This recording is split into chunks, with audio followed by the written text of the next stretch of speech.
In this video, I'll update you on my giant vampire crab paludarium and show you the maintenance that I've been doing to keep it healthy and thriving. Be sure to stick around to the end as I'm going to install a super cool new upgrade which will take this ecosystem to the next level.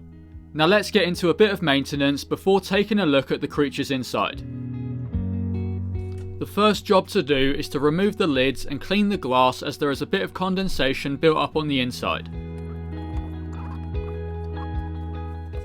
It's crazy how much this paludarium has transformed over the past 200 days, and it really has been a joy to watch.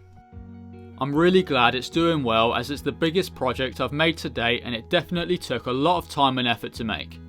Since setting it up, the plant growth has really exploded, and it's truly like having a slice of the rainforest that's forever changing and evolving right in front of you. The next bit of maintenance that needs to be taken care of is based around the water area. I'll start by roughly doing a 15% water change. At this point I've been doing a water change every 3 or 4 weeks and it's been working really well. To be honest, I can probably leave it even longer as the plants are doing a great job at keeping the water conditions perfect for all the creatures inside. I'm making sure to be really careful as I don't want to be sucking up any baby shrimp. Next, I'm going to remove some of the duckweed as it is covering a fair amount of the water's surface. I like to do this with my hands just to make sure that no shrimp are getting picked up, and I do like to double check as well just in case. Now I'm using a piece of filter foam to scrub the glass and get it nice and clean.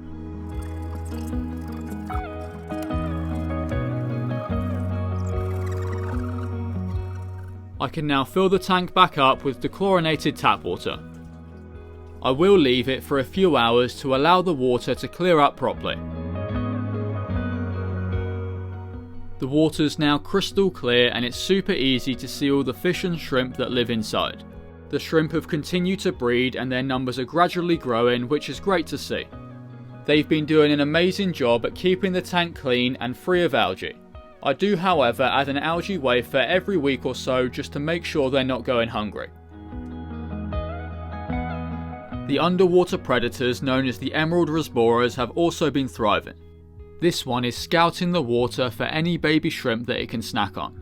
It might sound horrible, but without these fish to control the population, their numbers would explode. In the build video for this paludarium, a few of you mentioned that they could be showing breeding behaviour. I haven't found any babies yet, but I really hope it's the case as it will be super cool to see. As for the vampire crabs that roam this tank, they're doing really well, but they have become harder to spot and even harder to get on camera. I think the main reason for this is that there's just so many places for them to hide, and the explosion in plant growth creates even more hiding spots. Whenever I see one out and about, I'll run to get my camera, and by the time I've got back they've already scurried away at lightning speed. Here's a few shots that I could get while standing as far away from the tank as possible to not spook them. This one's pretty hard to see, but it's just sitting under a newly grown Anubias leaf. If any of you more experienced crab owners have some tips that can get them out and about a bit more, I'll love to hear it in the comments. Despite them being on the shy side, they do seem to be doing really well, and I've spotted multiple of these shedded exoskeletons, which just shows they're getting bigger and bigger. Now let's get back to the maintenance. As I mentioned, the plant growth inside this paludarium has completely exploded, but I do think it needs a bit of a trim back. Some have grown right to the top and even start poking out when I take the lids off. Trimming the plants really couldn't be simpler.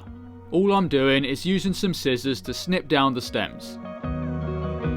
It can be quite difficult to cut back the plants that you've been watching grow for months and months, but sometimes it is just necessary for the ecosystem to keep on thriving. If left unchecked, the fast growing plants will outcompete all the others until there's only a few species left. I'm gonna pull out some of this begonia lita that's mixed in with the oak leaf creeping fig growing on the background. I do like how it looks, but it does grow like a weed, and I would prefer the background to be covered in oak leaf creeping fig rather than the begonia.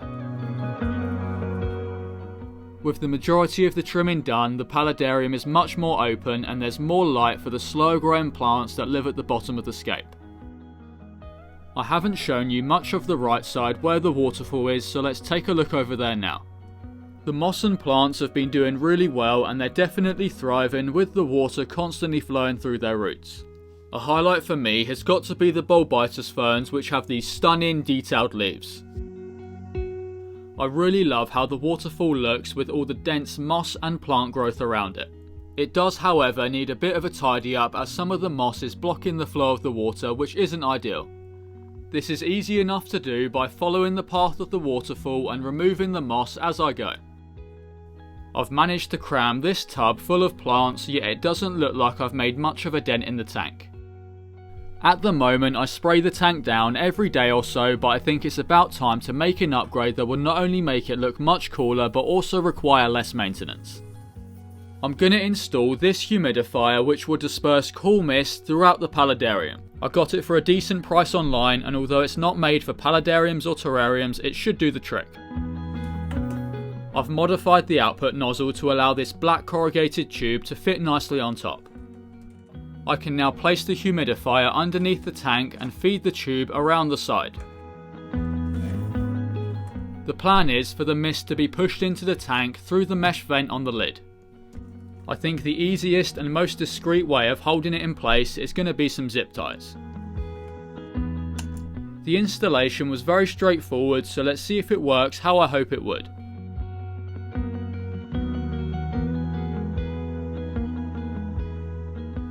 It's working perfectly and the mist has got no problem going straight through the mesh vent just as I hoped.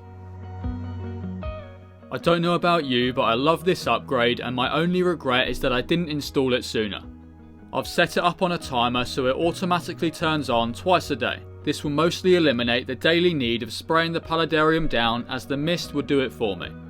Before ending the video, I want to quickly tell you about a new YouTube channel I've created called Terrarium Tutorials. It's going to feature easy to understand tutorial videos around every aspect of terrarium making. I want to keep this main channel as a place for cool builds and big projects as it has been for the past couple years, so that's why I've made the second. Nothing will change on this channel whatsoever, but you're going to find a whole load more useful videos over on Terrarium Tutorials, so why not go over and subscribe. As for this giant Paludarium, it's had a really strong first 200 days and I'm almost certain it's only going to get better and better. Let me know in the comments what you think of the new upgrade on this tank, and as always, thank you for watching.